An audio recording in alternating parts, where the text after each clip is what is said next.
అందరికీ నమస్కారం. Welcome to our channel. ఈరోజు టాపిక్ ఏంటంటే ప్రతిరోజు లాగానే రామాయణం గురించి తెలుసుకుందాం రండిలో 22వ రోజుకు స్వాగతం. ఈరోజు కొన్ని ప్రశ్నలు దానికి సంబంధించిన జవాబులు తెలుసుకుందాం. ఇక టాపిక్లోకి వెళ్దాం రండి. ప్రశ్న: రాముడు సీతాదేవిని ఎందుకు అడవికి పంపాల్సి వచ్చింది?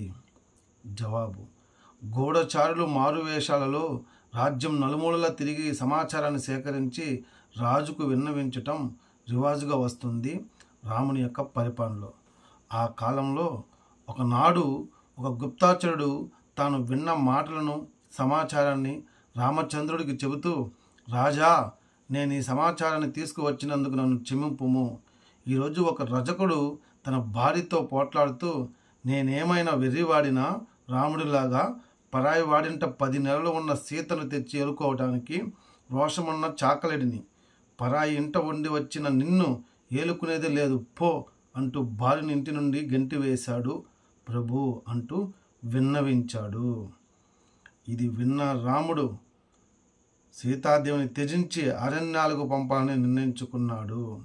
రావణ వదనానంతరం సీతాదేవిని స్వీకరించుట వల్ల కదా రాజవంశానికి మచ్చ వచ్చిందని దాన్ని తుడిచివేయాలని నిర్ణయించుకున్నాడు రాముల వారు. ప్రజా నిర్ణయం మేరకు రాముడు సీతను త్యజించాడు.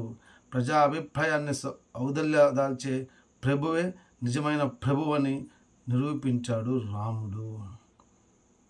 అలాగే మరొక ప్రశ్న: అడవిలో సీతాదేవి ఎక్కడ నివసించింది? వాల్మీకి మహర్షి ఆశ్రమంలో సీత తలదాచుకున్నది. మరొక ప్రశ్న: సీతాదేవి కవలపుత్రుల పేర్లు ఏమిటి? జవాబు: లవుడు, కుశుడు. రామ సోదరులలో లవకుశులను చూచిన మొదటి వ్యక్తి ఎవరు? శత్రుఘ్నుడు. మరొక ప్రశ్న: కవల సోదరులకు వాల్మీకి నేర్పిన పాట ఏమిటి? సీతారాముల కథను పాట రూపంలో కూర్చి లవకుశులకు నేర్పాడు వాల్మీకి. అయోధ్యలోను రామ దర్బారులోను సీతారామ కథను శ్రావ్యంగా పాడేలా శిక్షణ ఇచ్చాడు వాల్మీకి. రాముడి అశ్వమేధ యాగస్వాన్ని బంధించింది ఎవరు? లవకుశులు యాగస్వాన్ని బంధించి తమ ఆశ్రమానికి తీసుకుని వెళ్ళారు. శత్రుఘ్నుడు, భరత లక్ష్మణులు కూడా యుద్ధంలో ఓడించారు లవకుశులు. అలాగే మరొక ప్రశ్న: భూప్రపంచం నుండి సీతాదేవిని నిష్క్రమణ వర్ణింపుము.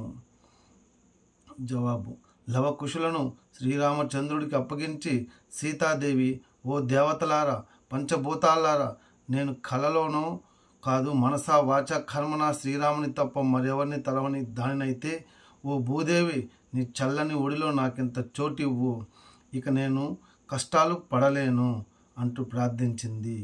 వెంటనే భూమి రెండుగా చీలి సువర్ణ సింహాసనం అందులో నుండి పైకి వచ్చింది.